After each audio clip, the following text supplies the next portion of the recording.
નગરપાલિકામાં સિવિલ હોસ્પિટલની મુલાકાત લીધી હતી, ત્યાં સિવિલ હોસ્પિટલમાં પ્રસૂતિ કરાવવા માટેના ડૉક્ટરો નહોતા, સાધનો નહોતા, અને જે હોસ્પિટલ બની છે પણ ખાનગી લોકોને આપવાની વાત છે.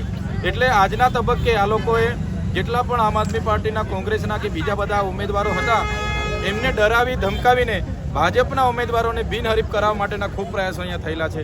અમારા લોકોને પણ આજે પણ ડરાવીને ધમકાવવાની વાતો ચાલે છે, અને જે લોકો મત નહીં આપશે એ લોકોને આવનારા દિવસોમાં જોઈ લઈશું એવા એ લોકો ધમકી આપે છે. પણ એ લોકોને અમે કહેવા માગીએ છીએ કે અમે આમ આદમી પાર્ટીના સૈનિક છે. અમારા લોકોને જો હેરાનગતિ કરવામાં આવશે તો અમે ઈંટનો જવાબ પથ્થરથી આપવા પણ ટેવાયેલા છે, તૈયાર છે. ચેતનભાઈ, ખાસ એ વાત છે કે દિલ્હીમાં તમારી મોટા મોટા નેતાઓ છે, અરવિંદ કેજરીવાલ છે, મનીષ સિસોદિયા છે, તેઓ કહી રહ્યા હતા કે ફરી એક વખત દિલ્હીમાં સરકાર બનશે. સરકાર નથી બની, સીટો ઓછી આવી છે.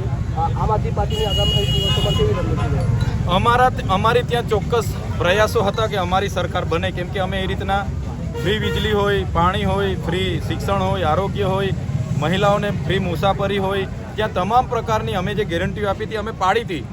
અમે જે ગેરંટીઓ પાડી એની કોપી આજે વડાપ્રધાન અને ભારતીય જનતા પાર્ટીએ પણ કરી છે.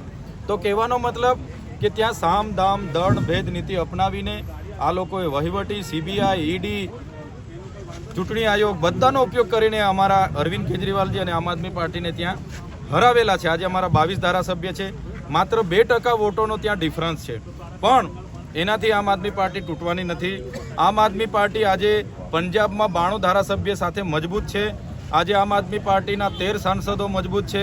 આજે આમ આદમી પાર્ટીના સમગ્ર દેશમાં અમારા જેવા 120થી પણ વધારે ધારાસભ્ય મજબૂત છે.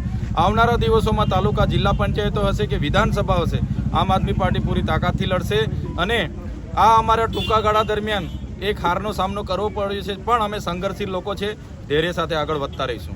છોટાઉદેપુર નગરપાલિકાની વાત કરીએ તો આમ આદમી પાર્ટી પ્રથમ વખત અહીંયા નગરપાલિકાની ચૂંટણી લડી રહી છે. સામે ભાજપ હોય, કોંગ્રેસ હોય, અપક્ષ હોય, અન્ય પક્ષો પણ છે. કઈ રીતે ચૂંટણી લડવાની છે?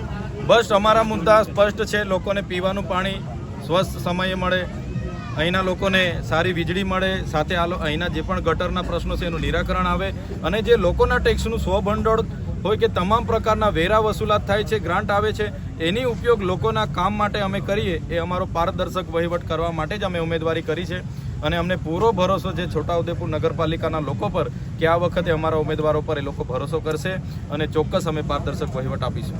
છેલ્લો સવાલ, વડોદરા જિલ્લાના કરજણ ખાતે જે ભાજપના પ્રમુખ છે સતીશભાઈ નિસારિયા, તેઓએ ખુલ્લે મંચ પરથી જે મતદારો છે તેઓને ધમકાવવાનો પ્રયાસ કર્યો છે કે તમે મત નહીં આપો તો તમારું ઘર નહીં મળે.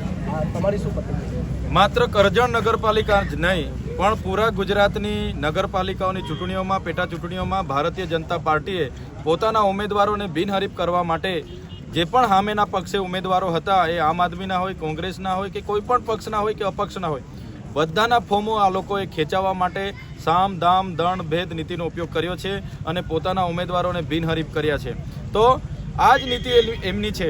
જે સતીશ નિસારિયા વડોદરા જિલ્લા પ્રમુખે કીધું કે જો તમારે ઝૂંપડા બચાવવાના હોય તો અમને ભારતીય જનતા પાર્ટીને મત આપજો, જો અમને મત નહીં આપશો, તમે દગો કરશો તો તમારા બધા ઝૂંપડા તોડી નાખવાની પણ અમે બધા ઝૂંપડા તોડાવવાની પણ પાવર અમે ધરાવે છે. આ ખુલ્લી ધમકી એ લોકો આપે છે, પણ અમે એવા લોકોથી ડરતા નથી. ભરૂચ લોકસભા પણ હું પોતે પૂરી તાકાતથી લડ્યો છું. થોડા વોટથી ત્યાં અમે થોડા માર્જિનથી હાર્યા છે, પણ અમારું મનોબળ ક્યાંય તૂટવાનું નથી. એમની સામે, એમની સરકારી મશીનરી સામે અમે લડીએ છીએ. જ્યારે અમારા એક પણ કાર્યકરને કે કોઈને છંછેડવામાં આવશે તો એનો જવાબ અમે ઈંટનો જવાબ પથ્થરથી આપવા પણ તૈયાર છે.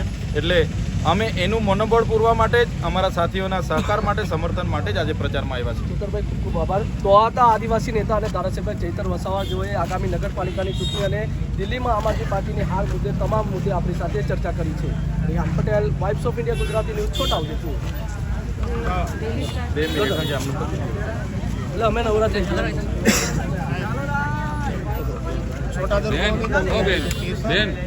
રાધિકાબેન તમે દબા દો, દેખાવ ટાઈપની જોડે જતા તમે ખૂણા પર આવતા રહો, થોડો ધક્કો તો વાગવાનો જ આવતા. અંદર જરા બાઇક લગાયા